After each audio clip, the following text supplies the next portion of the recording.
ನಮಸ್ಕಾರ ಎಲ್ಲರಿಗೂ welcome back to Sagar stories ಮಗ್ಗ. ಇಂಡಿಯಾ ವರ್ಸಸ್ ಆಸ್ಟ್ರೇಲಿಯಾ 4ನೇ test match day 3 post day ಅನಾಲಿಸಿಸ್ಗಳಿಗೂ ಸ್ವಾಗತ. MCG ಮಾತ್ರ ಅಂತಲ್ಲ, ಅದು ಐಕಾನಿಕ್ MCG ಮಾತ್ರ ಅಂತಲ್ಲ, ಇಡೀ ಜಗತ್ತಿನ ತಿರುಗಿ ನೋಡೋ ಹಾಗೆ ಮಾಡಿರೋದು ಇವಾಗ ಆಂಧ್ರದ ವೈಜಾಗಲ್ಲಿ ಹುಟ್ಟಿರುವಂಥ ನಿತೀಶ್ ಕುಮಾರ್ ರೆಡ್ಡಿ. ಗುರು ಟಾಪ್ ಆರ್ಡ್ರಲ್ಲಿ ಅಥವಾ ಮಿಡ್ಲ್ ಆರ್ಡ್ರಲ್ಲಿ ಬಂದ್ಬಿಟ್ಟು ಟಾಪ್ ಆರ್ಡ್ರಲ್ಲಿ ಬಂದ್ಬಿಟ್ಟು ಸೆಂಚುರಿ ಹೊಡೆಯೋದು ಕಾಮನ್, ನಾರ್ಮ್. ಅದು ನಂಬರ್ ರೈಟಲ್ಲಿ ಬಂದ್ಬಿಟ್ಟು ಸೆಂಚುರಿ ಹೊಡೆಯೋದು ನೋಡಿದ್ದೀರಾ ಗುರು? ಇದು ರೇರ್ ಸೀನ್ಸು. MCG ಅಂತ ಬಂದಾಗ ಟಾಪ್ ಆರ್ಡ್ರನ್ನೇ ಸ್ಟ್ರಗಲ್ ಮಾಡ್ತಾರೆ MCG ಆಡೋದಕ್ಕೆ. ಇಂಡಿಯನ್ಸ್ ಹೆಂಗೆ ಸ್ಟ್ರಗಲ್ ಮಾಡಿದ್ರು ನೋಡಿದಿರಾ ಅಂತ ಅನ್ಕೊಂಡಿದ್ದೀನಿ. Except Yashasvi Jaiswal for that matter. ಅವ್ರನ್ನ ಬಿಡ್ತಾನೆ ಇನ್ನು ಆಲ್ಮೋಸ್ಟ್ ಎಲ್ಲರೂ ಕೂಡ ಸ್ಟ್ರಗಲ್ ಮಾಡಿದ್ದಾರೆ. ವಾಷಿಂಗ್ಟನ್ ಸುಂದರ್ನ ಬಿಟ್ಟು ಗುರು, ವಾಷಿಂಗ್ಟನ್ ಸುಂದರ್ ಕೂಡ ಕಡಕಾಗಿ ಸ್ಟ್ಯಾಂಡ್ ಕೊಟ್ಟರು. ವಾಷಿಂಗ್ಟನ್ ಸುಂದರ್ ಸ್ಟ್ಯಾಂಡ್ ಕೊಟ್ಟಿರಲಿಲ್ಲ ಅಂತಂದಿದ್ರೆ ನಿತೀಶ್ ಕುಮಾರ್ ರೆಡ್ಡಿ ಸೆಂಚುರಿ ಹೊಡೆಯೋದಕ್ಕೆ ಆಗ್ತಾ ಇರಲಿಲ್ವೇನೋ. ಯಾಕಂದರೆ ಆ ಥರ ಒಂದು ನೋಡಿ, ಆಲ್ಮೋಸ್ಟ್ ಇವರು ಎಷ್ಟು ಬಾಲ್ ಆಡಿದ್ರು, ನಿತೀಶ್ ಕುಮಾರ್ ರೆಡ್ಡಿ ಎಷ್ಟು ಬಾಲ್ ಆಡಿದ್ರು, ಅವರು ಕ್ಲೋಸ್ ಅಷ್ಟೇ ಬಾಲ್ನ ಆಡಿದ್ದಾರೆ. ಬಟ್ ಸಿಕ್ಕಾಪಟ್ಟೆ ಸ್ಲೋ ಆಗಿ ಆಡಿದ್ದಾರೆ, ಸ್ಟ್ಯಾಂಡ್ ಕೊಟ್ಕೊಂಡು ಆಡಿದ್ದಾರೆ, ಒಂಥರ ಆ್ಯಂಕರ್ ರೋಲ್ನ ನಿಭಾಯಿಸಿದ್ದಾರೆ. ನಿತೀಶ್ ಕುಮಾರ್ ರೆಡ್ಡಿ ಸ್ವಲ್ಪ ಬಿರುಸಿನ ಆಲ್ಮೋಸ್ಟ್ ಒಂದು 60 strike rate, 50 and above 60 strike ರೇಟಲ್ಲಿ ಬ್ಯಾಟಿಂಗ್ನ ಆಡಿರುವಂಥದ್ದು. Nitish Kumar Reddy 1 6 almost 10 4. But Washington Sundar just ಒಂದೇ 4ನ ಹೊಡೆದ್ಬಿಟ್ಟು 50ನ ಕಂಪ್ಲೀಟ್ ಮಾಡಿಕೊಂಡು ಟಕ್ಕನಾಗಿ ಔಟ್ ಆಗಿಬಿಟ್ರು. ವಾಷಿಂಗ್ಟನ್ ಸುಂದರ್ಗೆ ಅದೊಂಥರ ನೋವ್ಸುಗುರು. ಒಂಥರ ಹೆಂಗಿತ್ತು ಅಂದರೆ ನಿತೀಶ್ ಕುಮಾರ್ ರೆಡ್ಡಿದು ಸೆಂಚುರಿ ಕಂಪ್ಲೀಟ್ ಆಗಬೇಕು ಅಂತ ಎಲ್ಲರನ್ನೂ ಕೂಡ ಇಡೀ ಜಗತ್ತನ್ನೇ ಕಾಯ್ತಾ ಇತ್ತು. ಇಡೀ ಜಗತ್ತು ಬೇಡ, ಜಾಸ್ತಿ ಬಿಲ್ಡಪ್ ಆಯಿತು. ಇಡೀ ಇಂಡಿಯಾನೇ ಕಾಯ್ತಾ ಇತ್ತು ಮೊದಲನೇ ಸೆಂಚುರಿ ಈ ಯಂಗ್ಸ್ಟರ್ಗೆ ಬರಲಿ ಅಂತ. ಯಂಗ್ಸ್ಟರು ತೋರಿಸಿರೋದು ನೋಡಿ. ಸೆಲೆಕ್ಷನ್ ಕಮಿಟಿ ಯಾವ ರೇಂಜ್ಗೆ ಖುಷಿ ಆಗಿರ್ತಾರಂತೆ ನಾವೆಲ್ಲ ಅಂದ್ಕೊಂಡಿದ್ವಿ. ಏನು ಗುರು ಇದು all of is Nitish Kumar Reddy test ಫಾರ್ಮೆಟ್ಗೆ, T20 ಫಾರ್ಮೆಟ್ಗೇನೋ ಏನೋ ಚೆನ್ನಾಗಿ ಪರ್ಫಾರ್ಮ್ ಮಾಡಿದರೆ, ಡೊಮೆಸ್ಟಿಕಲ್ಲಿ ಮಾಡಿದರೆ, ಜೊತೆಗೆ IPL ಮಾಡಿದರೆ, T20ಗೆ ಹಾಕೊಂಡ್ರಲ್ಲಿ ಅರ್ಥ ಇದೆ. ODIಗಳು ಕಡೆ ಪಕ್ಷ ವೈಟ್ ಬಾಲ್ ಫಾರ್ಮೆಟೇನೋ ರೆಡ್ ಬಾಲಿಗೆ ಏನಕ್ಕೆ ಹಾಕೊಂಡ್ರು ನಿತೀಶ್ ಕುಮಾರ್ ರೆಡ್ಡಿನ ಅನ್ನೋದು ಒಂದು ಕ್ವೆಶನ್ ಬಂದಿತ್ತು. ಬಟ್ ಸೆಲೆಕ್ಟರ್ಸು ಏನು ಸೆಲೆಕ್ಟ್ ಮಾಡಿದ್ರೋ ಅವರಂತೂ ಸಿಕ್ಕಾಪಟ್ಟೆ ಖುಷಿಯಾಗಿ ಹೋಗ್ಬಿಟ್ಟಿರ್ತಾರೆ ನಿತೀಶ್ ಕುಮಾರ್ ರೆಡ್ಡಿಯ ಈ ಒಂದು ಪರ್ಫಾರ್ಮೆನ್ಸ್ನ ನೋಡಿ. ಫಸ್ಟ್ ಟೆಸ್ಟ್ ಮ್ಯಾಚ್ ಯಾವ ಥರ ಪರ್ಫಾರ್ಮೆನ್ಸು, ಸೆಕೆಂಡ್ ಟೆಸ್ಟ್ ಮ್ಯಾಚ್ ಯಾವ ಥರ ಪರ್ಫಾರ್ಮೆನ್ಸು, ಮತ್ತೆ 4ನೇ ಟೆಸ್ಟ್ ಮ್ಯಾಚು ಅದೇ ಥರ ಪರ್ಫಾರ್ಮೆನ್ಸು. ಯಾವುದೇ ಟಾಪ್ ಕ್ವಾಲಿಟಿ ಬ್ಯಾಟರು, ಮೇಲ್ಗಡೆ ಆಡುವಂಥ ಬ್ಯಾಟರು, ಟಾಪ್ ಆರ್ಡರ್ ಬ್ಯಾಟರ್ ಕೂಡ ಆ ಥರ ಪರ್ಫಾರ್ಮ್ ಮಾಡಿಲ್ಲ.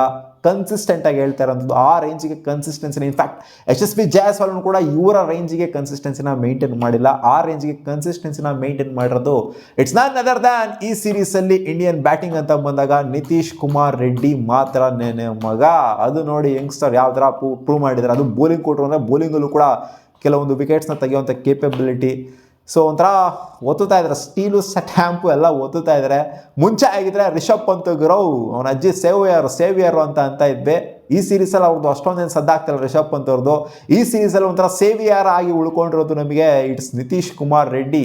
ಟೆಸ್ಟ್ ಅಂತ ಬಂದಾಗ ಇವಾಗ ನಿತೀಶ್ ಕುಮಾರ್ ರೆಡ್ಡಿ, ರಿಷಬ್ ಪಂತ್ ಯಾವ ಥರ ಒಂದು ಕಾಲದಲ್ಲಿ ಸೌಂಡ್ ಮಾಡಿದ್ರು, ಇವಾಗ ನಿತೀಶ್ ಕುಮಾರ್ ರೆಡ್ಡಿ ಸೌಂಡ್ ಮಾಡ್ತಾ ಇದ್ದಾರೆ. ಏನು ಗುರು ಜಾಸ್ತಿ ಬಿಲ್ಡಪ್ ಕೊಡ್ತಾ ಇದೆಯಾ, ಒಂದು ಸೆಂಚುರಿ ಹೊಡೆದ್ಬಿಟ್ಟಿದ್ದು ಏನು ಇಷ್ಟೊಂದೆಲ್ಲ ಸೀನಾ ಅಂತಂದರೆ, ಎಲ್ಲಮ್ಮ ಈ ಸೀರೀಸಲ್ಲಿ ಕನ್ಸಿಸ್ಟೆಂಟ್ ಪ್ರದರ್ಶನ ಕೊಟ್ಟಿದ್ದಾರೆ. ಒಂದೇ ಒಂದು ಸೆಂಚುರಿ ಹೊಡೆದ್ಬಿಟ್ರೆ ಏನೋ ಫ್ಲೂಕಲ್ಲಿ ಹೊಡೆದ್ಬಿಟ್ರು ಅಂತ ಅಂದ್ಬಿಡ್ಬೋದು. ಬಟ್ ಕನ್ಸಿಸ್ಟೆಂಟಾಗಿ ರನ್ಸ್ ಬಂದಿದೆ ಅವರ ಬ್ಯಾಟಿಂದ, ಒಪ್ಕೊಳ್ಳೇಬೇಕು. ಒಳ್ಳೆ ಕ್ವಾಲಿಟಿ ಪ್ಲೇಯರು ಅಂತ ನಿತೀಶ್ ಕುಮಾರ್ ರೆಡ್ಡಿ. ಇವತ್ತಿನ ಡೇ ಹೆಂಗೆ ಸ್ಟಾರ್ಟ್ ಆಯಿತು, 5 ವಿಕೆಟ್ ಆಲ್ರೆಡಿ ಕಳ್ಕೊಂಡಿದ್ವಿ. ಡೇ ಫುಲ್ಲು ಇವತ್ತು ಇಂಡಿಯಾ ಬ್ಯಾಟಿಂಗ್ ಆಡುತ್ತೆ ಅನ್ನೋ ಕಾನ್ಫಿಡೆನ್ಸ್ ನಂಗೆ ಇರಲಿಲ್ಲ ಆಗಿರೋ. ಇನ್ನು ಜಸ್ಟ್ 5 ವಿಕೆಟ್ ಅಷ್ಟೇ, ಟಕ ನಂಗೆ ಎತ್ಬಿಡ್ತಾರೆ ಅಂತ ಅನ್ಕೊಂಡಿದ್ದೆ, ಬಿದೋಗ್ಬಿಡುತ್ತೆ ಅಂತ ಅನ್ಕೊಂಡಿದ್ದೆ. ಕಾನ್ಫಿಡೆನ್ಸ್ ಇದ್ದಿದ್ದು ಇವ್ರ ಮೇಲೆ ಜಾಸ್ತಿ ರನ್ಸ್ ಹೊಡಿತಾರೆ ಅಂತ, ರಿಷಬ್ ಪಂತ್ ಜಡೇಜಾ ಮೇಲೆ ಜಾಸ್ತಿ ಕಾನ್ಫಿಡೆನ್ಸ್ ಇದ್ದಿದ್ದು. ಬಟ್ ನಿತೀಶ್ ಕುಮಾರ್ ರೆಡ್ಡಿ ಗೊತ್ತಿತ್ತು ರನ್ಸ್ ಅಂತೂ ಹೊಡಿತಾರೆ, ಒಂದು 50 ಅಂತೂ ಹೊಡಿತಾರೆ ಅಂತ ಗೊತ್ತಿತ್ತು. ಬಟ್ 100 ಸೀರಿಯಸ್ಲಿ ನಂಬರ್ ರೈಟಲ್ಲಿ ಬಂದ್ಬಿಟ್ಟು 100 ಹೊಡಿಯೋದು ಸುಮ್ಮನೆ ಮಾತಂತೂ ಅಲ್ವೇ ಅಲ್ಲ. ಯಾಕೆ ಅಂತಂದರೆ ಒಂಥರ ಆ ಒಂದು ಆ್ಯಂಕರ್ ರೋಲನ್ನು ನಿಭಾಯಿಸೋ ಥರ ಆಗಲಿ, ಒಂಥರ ಬ್ಯಾಕಿಂಗ್ ಆಗಲಿ, ನಾನ್ ಸ್ಟ್ರೈಕ್ ರೇಂಡಲ್ಲಿ ಆಡೋ ಥರ ಆಗಲಿ ಅಷ್ಟೊಂದು ಇರೋದಿಲ್ಲ ಅಲ್ಲಿ. ಅದಕ್ಕೋಸ್ಕರನೇ ಹೇಳ್ತಿರೋದು, ವಾಷಿಂಗ್ಟನ್ ಸುಂದರ್ ಅಲ್ಲಿ ನಿಂತ್ಕೊಂಡಿದ್ದು ಸಿಕ್ಕಾಪಟ್ಟೆ ಕ್ರೂಷಿಯಲ್ ಆಯಿತು. ನಿತೀಶ್ ಕುಮಾರ್ ರೆಡ್ಡಿ ಅವ್ರದ್ದು 100 ಕಂಪ್ಲೀಟ್ ಆಗೋದಕ್ಕೆ 97ವರೆಗೂ ಕೂಡ ವಾಷಿಂಗ್ಟನ್ ಸುಂದರು ಕ್ರೀಸಲ್ಲಿದ್ದರು. ನಿತೀಶ್ ಕುಮಾರ್ ರೆಡ್ಡಿ 97 ಆಗೋವರೆಗೂ ಕೂಡ ಕ್ರೀಸಲ್ಲಿದ್ದರು. ಆಮೇಲೆ ಆ 127 ರನ್ ಪಾರ್ಟ್ನರ್ಶಿಪ್ ಏನಿತ್ತು ಅದು ಬ್ರೇಕ್ ಆಗುತ್ತೆ ನ್ಯಾಥನ್ ರಯನ್ ಅವರ ಬೌಲಿಂಗಲ್ಲಿ. ಫಸ್ಟ್ ಇವ್ರದ್ದು ಹೇಳ್ಬಿಡ್ತೀನಿ, ಇವರು ರಿಷಬ್ ಪಂತ್ ಅವ್ರದ್ದು. ನಾವು ಪಂತ್ ಅಣ್ಣ ಏನೋ ಚೆನ್ನಾಗಿ ಆಡ್ತಾ ಇದ್ರು, ಏನೋ ಡಬಲ್ ಲೆಟ್ಗಳನ್ನ ಕೊಡ್ತಾವ್ರೆ. ಪಂತ್ ಅಣ್ಣ ಹೊಡಿತಾ ಇದ್ದಂಗೆ ಗೊತ್ತು ಅವ್ರು ಹೊಡೆಯೋಂಥದ್ದೇ 5 ರಿಸ್ಕಿ ಶಾಟ್ಗಳಂತೂ ಇದ್ದೇ ಇರುತ್ತೆ. ಪ್ಯಾಡಲ್ ಶಾಟ್ಗಳು, ಸ್ವಿಚ್ ಹಿಟ್ಗಳು ಅವೆಲ್ಲ ಹೊಡಿತಾರಲ್ಲ, ಮಲ್ಕೊಳ್ಳೋದು ಒಂಥರ ಹಿಟ್ಟಿಗೆ ಅರ್ಥನೇ ಇರೋದಿಲ್ಲ. ಅದಕ್ಕೊಂದು ಹೆಸರೇ ಕೊಡೋದಕ್ಕಾಗೋದಿಲ್ಲ. ಆ ಥರ ಶಾಟು ಮಲ್ಕೊಂಡು ಬಿದೋಗ್ಬಿಡ್ತಾರೆ, ಬಾಲ್ ಆ ಕಡೆ ಹೋಗುತ್ತೆ. ಸೊ ಅದು ಯಾವ ಶಾಟ್ ಅಂತ ಅವ್ರಿಗೆ ಪಂಚ್ ಶಾಟ್ ಅಂತ ಹೇಳಬೇಕು. ಸೊ ಆ ಥರ ಶಾಟ್ನ ಹೊಡೆಯೋಕೆ ಹೋಗ್ಬಿಟ್ಟು ಇವತ್ತು ಔಟ್ ಆಗಿದ್ದು. ಅವ್ರು ಹೊಡೆದಿದ್ದೆ ಈ ಕಡೆ ಲೆಗ್ ಸೈಡ್ ಹೊಡೆಯೋಕೆ ಹೋದ್ರು, ಬಾಲ್ ಹೋಗಿದ್ದು ಆಫ್ ಸೈಡ್ ಹಿಂದೆಗಡೆ ಹೋಗಿತ್ತು ಅಲ್ಲಿ ಬಾಲು. ಇವರೆಲ್ಲ ಫೀಲ್ಡ್ರಲ್ಲಿ ನಿಲ್ಸ್ಕೊಂಡಿದ್ರು, ಇವರೆಲ್ಲ ಹೊಡೆಯೋಕೆ ಹೋದ್ರು, ಬಾಲ್ ಅವ್ರ ಕೈಗೆ ಹೋಯಿತು ಎಡ್ಜ್ ಆಗಿಬಿಟ್ಟು. ಅದು ಹೊಡೆದ್ರೆ ಚೆನ್ನಾಗಿ ಕಾಣುತ್ತೆ, 6 ಹೋಯ್ತು ಅಂದರೆ ಅಥವಾ 4 ಹೋಯ್ತು ಅಂದರೆ ಚೆನ್ನಾಗಿ ಕಾಣುತ್ತೆ. ಅದೇ ಈ ಥರ ಏನಾದ್ರು ಔಟ್ ಆಗಿ ಹೋಗ್ಬಿಡ್ತು ಅಂದರೆ ಏನು ಗುರು ಇದು ಕೇರ್ಲೆಸ್ನೆಸ್ಸು, ಈ ಥರ ಎಲ್ಲ ಶಾಟ್ಗಳೆಲ್ಲ ಬೇಕಾ ಅಂತ ಅನ್ಸುತ್ತೆ. ಅದೇ ಥರ ಶಾಟ್ಗೆ ಇವತ್ತು ಸ್ಕಾಟ್ ಬೋಲ್ಯಾಂಡ್ ಅವ್ರಿಗೆ ಔಟ್ ಆದರು. ರವಿ ಜಡೇಜಾ ಏನೋ ಚೆನ್ನಾಗಿ ಕಾಣಿಸ್ಕೊಂತ ಇದ್ರು, ಅವರು ಕೂಡ LBW ಆಗಿದ್ದು ನ್ಯಾಥನ್ ಲಯನ್ ಅವರಿಗೆ. ಏನು ಮಾಡೋಕ್ಕಾಗುತ್ತೆ, ಇಬ್ಬರು ಕೂಡ ಬೇಗನೆ ಔಟ್ ಆದರು, ಏನು ಅಷ್ಟೊಂದೇನು ಕಾಂಟ್ರಿಬ್ಯೂಟ್ ಮಾಡೋದಕ್ಕೆ ಆಗಲಿಲ್ಲ. ಅದಾದ್ಮೇಲೆ ಬಂತು ನೋಡಿ ನಿತೀಶ್ ಕುಮಾರ್ ರೆಡ್ಡಿ, ಫಸ್ಟ್ ವಾಷಿಂಗ್ಟನ್ ಸುಂದರ್, ಆಮೇಲೆ Nitish Kumar Reddy. 8th wicket partnership ಬಂದಿದ್ದು 127 run. First session 80 run, first session 80 run, 2 ವಿಕೆಟನ್ನು ಬಿದ್ದಿತ್ತು ಇಂಡಿಯಾದು. ಆಲ್ಮೋಸ್ಟ್ ಅದು ಒಂಥರ ಶೇರ್ಡ್ ಸೆಷನ್ನೇ ಆಯಿತು ಅಂತ ಅಂದ್ಕೊಳ್ಳಿ, ಯಾಕೆಂದರೆ ಅಷ್ಟೊಂದು ಹೆವಿ ಮಟ್ಟದ ರನ್ಸು ಬಂದಿಲ್ಲ ಈ ಕಡೆಯಿಂದ, ಇವ್ರದ್ದು ಅಷ್ಟನ್ನ ಹೆವಿ ಮಟ್ಟದ ವಿಕೆಟ್ಸನ್ನು ಕೂಡ ಬಂದಿಲ್ಲ, ಒಂಥರ ಶೇರ್ಡ್ ಸೆಷನ್ ಆಯಿತು ಅಂತಂದರೆ. ಸೆಕೆಂಡ್ ಸೆಷನ್ 80 ರನ್ನು, 82 ರನ್ ಬಂದಿದ್ರು ನಮ್ಮ ಇಂಡಿಯಾಗೆ without loss of any wicket. ಮಗ ವಾಷಿಂಗ್ಟನ್ ಸುಂದರು ಮತ್ತು ನಿತೀಶ್ ಕುಮಾರ್ ರೆಡ್ಡಿ ಇಬ್ಬರು ಜಾಂಡ ಊರ್ಬಿಟ್ಟಿದ್ರಂಗೆ. ಸೆಕೆಂಡ್ ಸೆಷನ್ ವಿಕೆಟ್ ಏನೇ ಬಿದ್ದಿಲ್ಲ. ಸೊ ಆ ಒಂದು ಸೆಷನ್ ಬ್ಯಾಟಿಂಗ್ ಆಡಿದ್ದು, ಕಂಪ್ಲೀಟಾಗಿ ಬ್ಯಾಟಿಂಗ್ ಆಡಿದ್ರಲ್ಲ, ಅದಕ್ಕೆ ಕ್ರೆಡಿಟ್ ಕೊಡಬೇಕು. ಮೇಯ್ನಾಗಿ ನನ್ನ ಪ್ರಕಾರ ವಾಷಿಂಗ್ಟನ್ ಸುಂದರಿಗೆ ಕ್ರೆಡಿಟ್ ಕೊಡಬೇಕು. ಯಾಕಂತಂದರೆ ನಿತೀಶ್ ಕುಮಾರ್ ರೆಡ್ಡಿ ನಾವು ನೋಡಿದ್ವಿ ಆಸ್ ಎ ಜೆನ್ಯೂನ್ ಬ್ಯಾಟರ್ ಆಗಿ ಆಡೋದೆಲ್ಲ ನಾವು ನೋಡಿದ್ವಿ. ಬಟ್ ವಾಷಿಂಗ್ಟನ್ ಸುಂದರು ಸ್ಟ್ಯಾಂಡ್ ಕೊಟ್ರಲ್ಲ ಅಲ್ಲಿ ನಿತೀಶ್ ಕುಮಾರ್ ರೆಡ್ಡಿ ಜೊತೆಗೆ ನಿಂತ್ಕೊಂಡು, ಅವರಿಗೂ ಶಬಾಷ್ ಹೇಳಲೇಬೇಕು ಗುರು.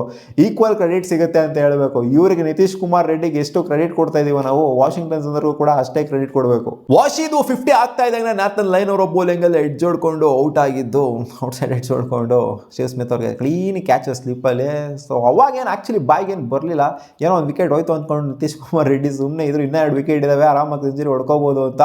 ಬಟ್ ಬುಮ್ರಾ ಬಂದ್ಬಿಟ್ಟು ಪಡಾರ್ನಂಗೆ ಅಲ್ಲೇ ಔಟ್ ಆಗ್ಬಿಡ್ದ. ಬ್ಯಾಕ್ ಟು ಬ್ಯಾಕ್ ವಿಕೆಟ್ ಸಿಗ್ರು, ಡಕ್ಔಟ್ ಬುಮ್ರಾ ಅವರು. ಇನ್ನೊಂದೇ ವಿಕೆಟ್ ಇರೋದು, 9 ವಿಕೆಟ್ ಡೌನು. ನಿತೀಶ್ ಕುಮಾರ್ ರೆಡ್ಡಿಗೆ ಸೆಂಚುರಿ ಆಗಬೇಕು, ಇನ್ನ 97 ಬಾಯಿಗೆ ಬರಲ್ವಾ ಅಲ್ಲಿ. ಪಾಪ ಇಷ್ಟೆಲ್ಲ ಕಷ್ಟಪಟ್ಟು ಆಡಿರೋದು ಸೆಂಚುರಿಗೆ ಬರಬೇಕು ಅಂತ. ಹೌದು, ನೀವು ಹೇಳ್ಬೋದು ಇವಾಗ ಏನು ಗುರು ಟೀಮ್ ಮುಖ್ಯ, ಅಲ್ಲಿ ಇಂಡಿವಿಜುವಲ್ ಸ್ಕೋರ್ ಆಮೇಲೆ ಅಂತ. ಬಟ್ ಯಾವುದೇ ಪ್ಲೇಯರ್ಗಾಗಲಿ ಮೊದಲನೇ ಸೆಂಚುರಿ, ಅದು MCG ಅಂತ ಐಕಾನಿಕ್ ರೂಡಲ್ಲಿ ಬರುತ್ತೆ ಅಂತಂದರೆ ಇದು ಮೆಮೊರಬಲ್ ಅಲ್ವಾ ಹೇಳಿ. MCG ಲಿಟ್ರಲಿ ಇದು ಮೆಮೊರಬಲೇ.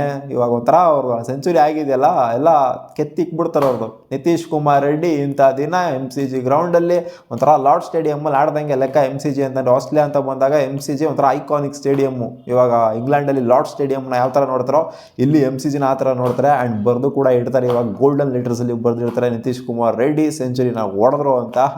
ಸೊ ಅದಕ್ಕೋಸ್ಕರನೇ ಇಷ್ಟೆಲ್ಲ ಕಷ್ಟಪಡ್ತಿದ್ದು. ಸಿರಾಜ್ ಅಣ್ಣ ಒಂಥರ ವಿವಿಯನ್ ರಿಚರ್ಡ್ಸ್ ಫೀಲಲ್ಲಿ ಇದ್ರು ಗುರು, ಆ ಒಂದು 3 ಬಾಲ್ನ ಡಿಫೆಂಡ್ ಮಾಡ್ಕೊಳ್ಳೋದಕ್ಕೆ. ಹೌದು, ಒಂಥರ ಪೋಸ್ ಕೊಡ್ತಾ ನೋಡ್ಬೇಕು, ಒಂದೊಂದು ಬಾಲ್ನ ಡಿಫೆಂಡ್ ಮಾಡಿದಾಗ ಒಂಥರ ಪೋಸ್ ಕೊಡ್ತಾ ಇದ್ರೆ, ಇದ್ಕೊಂಡು ಫೋಟೋ ತಕ್ಕೊಂಡ್ರು ನನ್ನ ಮಕ್ಕಳ ಅನ್ನೋ ಥರ ಇತ್ತು.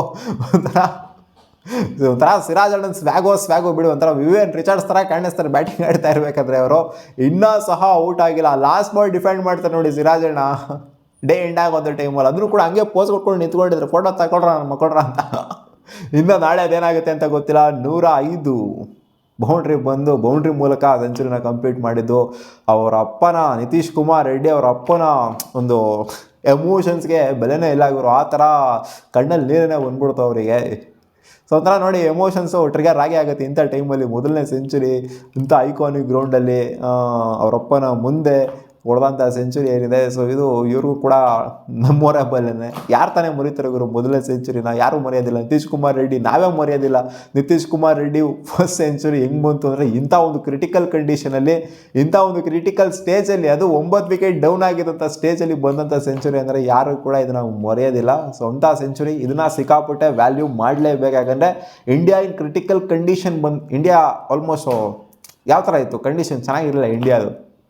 ಈ ಥರ 350+ ಹೊಡಿತಾರೆ ಅಂತ ನಾನಂತೂ ಅಂದ್ಕೊಂಡೇ ಇರಲಿಲ್ಲ. ಇವಾಗ ಆಲ್ಮೋಸ್ಟ್ ಎಷ್ಟು 116 ರನ್ನು ಹಿಂದೆ ಇದೆ ಇಂಡಿಯಾ. ಅಡೆನಿಗೆ ಒನ್ ಡೇ ಇನ್ನೂ 2 ದಿನ ಬಾಕಿ ಇದೆ. ಗೊತ್ತಿಲ್ಲ ಈ ಮ್ಯಾಚ್ ಏನಾಗುತ್ತೆ ಅಂತ. ಯಾಕೋ ಡ್ರಾ ಆದರೂ ಕೂಡ ಆಶ್ಚರ್ಯ ಪಡುವಂಥದ್ದೆಲ್ಲ ಏನಿಲ್ಲ ಅಂತ ಅನ್ನಿಸಿದೆ ಸಿಚುವೇಶನ್ ಎಲ್ಲ ನೋಡ್ತು ಅಂತಂದರೆ. ಬಟ್ ಡ್ರಾ ಆಗುತ್ತೆ ಅಂತಲೂ ಕೂಡ ಶ್ಯೂರಾಗಿ ಹೇಳೋಕ್ಕಾಗೋದಿಲ್ಲ, ಏನು ಬೇಕಾದರೂ ಆಗ್ಬೋದು. ಇನ್ನೂ 2 ದಿನ ಬಾಕಿ ಇದೆ. ಬಟ್ ನಾಳೆ ಗೊತ್ತಿಲ್ಲ ಅದೇನಾಗುತ್ತೆ ಅಂತ. ಒಟ್ಟಿನಲ್ಲಿ 100 ರನ್ ಲೀಡ್ ಏನಿದೆ, ಈ 116 ರನ್ಸ್ ಲೀಡ್ ಏನಿದೆ ಇನ್ನು ಇವ್ರದ್ದು ಆಸ್ಟ್ರೇಲಿಯಾದವ್ರದ್ದು. 100 ರನ್ಗಿಂತ ಒಳಗಡೆ ಬಂತು ಅಂದರೆ ಇನ್ನೊಂದು ಸ್ವಲ್ಪ ಚೆನ್ನಾಗಿರುತ್ತೆ. ಆಸ್ಟ್ರೇಲಿಯಾದವರು ಬೇಗ ಬ್ಯಾಟಿಂಗ್ ಆಗ್ಬಿಟ್ಟು, ಏನೋ ಇನ್ನೊಂದು ದಿನ ಬ್ಯಾಟಿಂಗ್ ಆಗ್ಬಿಟ್ಟು ಬೇಗ ಒಂದು ದಿನ ಎಲ್ಲ ಆಡೋದು ಡೌಟು, ಅಗ್ರೆಸಿವ್ ಬ್ಯಾಟಿಂಗ್ನ ಆಡ್ಬಿಟ್ಟು ಒಂದು 270 ಆ್ಯಂಡ್ ಅಬೋ, ಒಂದು 300 ಆ್ಯಂಡ್ ಅಬೋ, ಅಥವಾ ಒಂದು 300 ಟಾರ್ಗೆಟ್ನ ಕೊಡ್ತಾರೆ ಅಂತ ಹೋಪ್ಫುಲಿ ಅನ್ಕೊಂಡಿದ್ದೀನಿ. ಡ್ರಾ ಆಗೋದೆಲ್ಲ ಡೌಟೇನೆ, ನೋಡೋಣ ಅದೇನೇನು ಆಗುತ್ತೆ ಅಂತ ಕತೆ. ಒಟ್ಟಿನಲ್ಲಿ ನಿತೀಶ್ ಕುಮಾರ್ ರೆಡ್ಡಿ ಅವರ ಈ ಒಂದು ಪರ್ಫಾರ್ಮೆನ್ಸ್ ಜೊತೆಗೆ ವಾಷಿಂಗ್ಟನ್ ಸುಂದರ್ ಅವರ ಪರ್ಫಾರ್ಮೆನ್ಸ್, ಯಶಸ್ವಿ ಜಾಸ್ವಾಲ್ ಅವರ ಪರ್ಫಾರ್ಮೆನ್ಸ್ ಇಂದ ಇಂಡಿಯಾ 350+ ಕ್ಲಾಕ್ ಆಗೋ ಥರ ಆಗಿದೆ ಇವಾಗ. ನೋಡೋಣ, ಇನ್ನು 116 ರನ್ನು ಹಿಂದೆ ಇದ್ದೀವಿ. ನಾಳೆ ಅದೆಷ್ಟು ಹೊಡೆಯೋಕ್ಕಾಗುತ್ತೆ ಅಂತ, ನಾಳೆ ಎಷ್ಟು ಹೊಡೆಯೋಕ್ಕಾಗುತ್ತೋ ಅಷ್ಟು ಅಗ್ರೆಸಿವ್ ಆಗೇ ಆಡ್ತಾರೆ ಅಂತ ಅನ್ಕೊಂಡು ನಿತೀಶ್ ಕುಮಾರ್ ರೆಡ್ಡಿ ಅವರು. ಒಟ್ಟಲ್ಲಿ ಸಿರಾಜ್ ಅಣ್ಣ ಒಂದು ರೇಂಜಿಗೆ ಹಿಂದೆಯಿಂದ ಕೂತ್ಕೊಂಡು ಸ್ಟ್ಯಾಂಡ್ ಕೊಟ್ಟರೆ ಸಾಕು. ಸಿರಾಜ್ ಅಣ್ಣ ಏನು ಅಗ್ರೆಸಿವ್ ಆಗಿ ಆಡೋದು ಬೇಡ, ಅದೇ ಯುವನ್ ರಿಚರ್ಡ್ಸ್ ಥರ ಒಂಥರ ಫೀಲಲ್ಲಿ ಫುಲ್ಲು ಡಿಫೆಂಡ್ ಮಾಡ್ಕೊಂಡ್ರೆ ಸಾಕು. ಇವರು ಅಗ್ರೆಸಿವ್ ಬ್ಯಾಟಿಂಗ್ನ ಆಡ್ಬಿಟ್ಟು ಅದೆಷ್ಟು ಹೊಡಿತಾರೋ ಹೊಡಿಲಿ. ಒಟ್ಟಿನಲ್ಲಿ ಕ್ಲೋಸ್ ಗೀಸಿಗೆ ಬಂದ್ಬಿಡ್ತು ಅಂದರೆ, ಲಾಸ್ಟ್ ವಿಕೆಟ್ ಅಂದರೆ ಕ್ಲೋಸ್ ಗೀಸಿಗೆ ಬಂದ್ಬಿಡ್ತು ಅಂದರೆ, ಏನೋ ಒಂದು 50 ರನ್ ಲೀಡೋ ಆ ಮಾರ್ಜಿನ್ ಏನಾದ್ರು ಬಂದ್ಬಿಡ್ತು ಅಂತಂದರೆ ಆಸ್ಟ್ರೇಲಿಯಾದವರು ಸಿಕ್ಕಾಪಟ್ಟೆ ಸೈಕಾಗಿ ಹೋಗ್ಬಿಡ್ತಾರೆ. ಏನು ಗುರು ಇವ್ರದ್ದು ಹಿಂಗೆ ಕತೆ ಅಂತ.